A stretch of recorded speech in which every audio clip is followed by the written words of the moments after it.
In my doctoral program at the University of Maryland, I started really exploring if men are harmed by men's violence against women and sexism and patriarchy, if men are harmed by that, what are the other consequences? Right? What else does men's socialization lead to? And then I really got into the critical men and masculinities literature. And one of the scholars I came across was Harry Broad, who was a philosophy professor at Northern Iowa. He's passed away, but he was really a men's study scholar. And he said many brilliant things that I read, but one of them was men obviously benefit from concrete and real privileges being a man in a sexist, patriarchal society. And we would be better off without them. And I went, what? And that notion that as a man, and I'm a white man, and I'm a heterosexual man, and I'm able bodied, I have a lot of privileged identities. And the awareness that I get concrete and real privileges I didn't earn and don't deserve. I've earned some things and I deserve some things, but I get some of that I didn't earn and I don't deserve, that I would be better off without them. If I could eliminate racism in the world that I live in, I would give up some of those concrete and real privileges, but what I would gain would be so much better. My humanity, an accurate sense of self, relationships across those differences, all the barriers that would come down.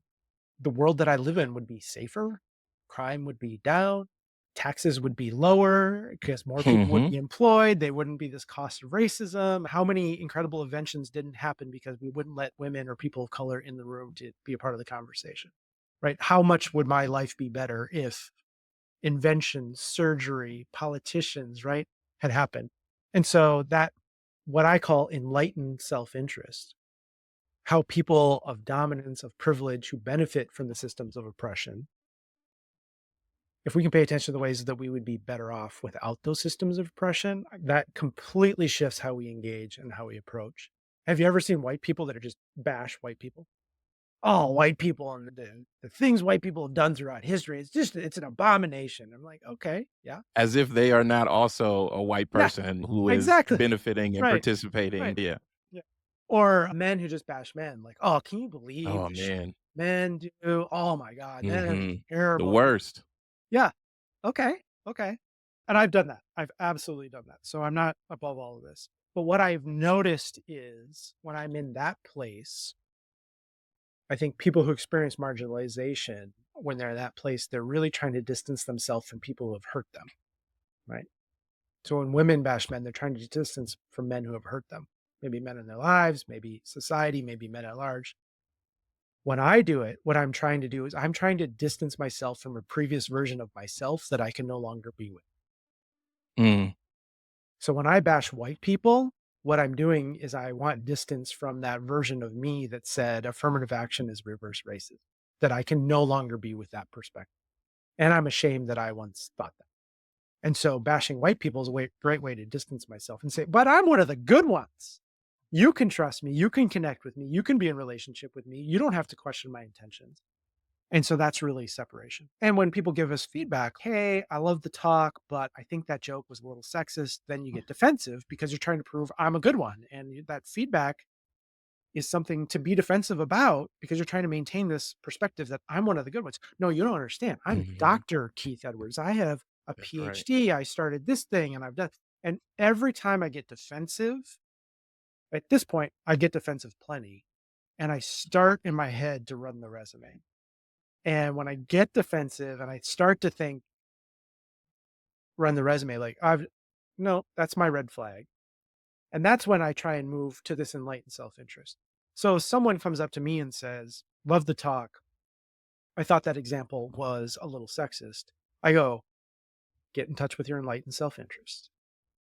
If this person can help you understand a sexism within you that you are unaware of, that is a gift toward your own liberation. And you don't need to be defensive about that. You should welcome that. This is a gift, right? And when I have that enlightened self interest, any feedback about my sexism, about my ableism, about my non-inclusiveness is just, yeah, I'd love, because I know I'm a good person. And that's not a threat to me being a good person. I'm a good person who has been taught racist things my whole life. I've been taught sexist things my whole life. I've unlearned a lot of it. And you know what happens as soon as you unlearn it? You go out in the world and you get taught it again by social Again and media, again. by music. So Yep. it's not like we got socialized until we were 13 and then it stopped. I'm being socialized every day of my life in these ways. So the unlearning is really important. If I think I know how the world works and functions, and someone comes along and says, actually, that's not how that is, that's how racism works. I go, oh, I got to unlearn all of that. And unlearning is really challenging.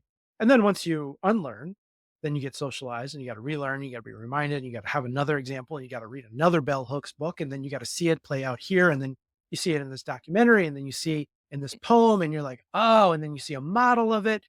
And then eventually you go from knowing racism exists and white privilege exists to then doing that in conversations and getting the feedback and being criticized and welcoming it as a gift and being open to it and learning that you can say racist things and get that feedback and welcome it and apologize and take responsibility. And you still get to be on podcasts like this, right?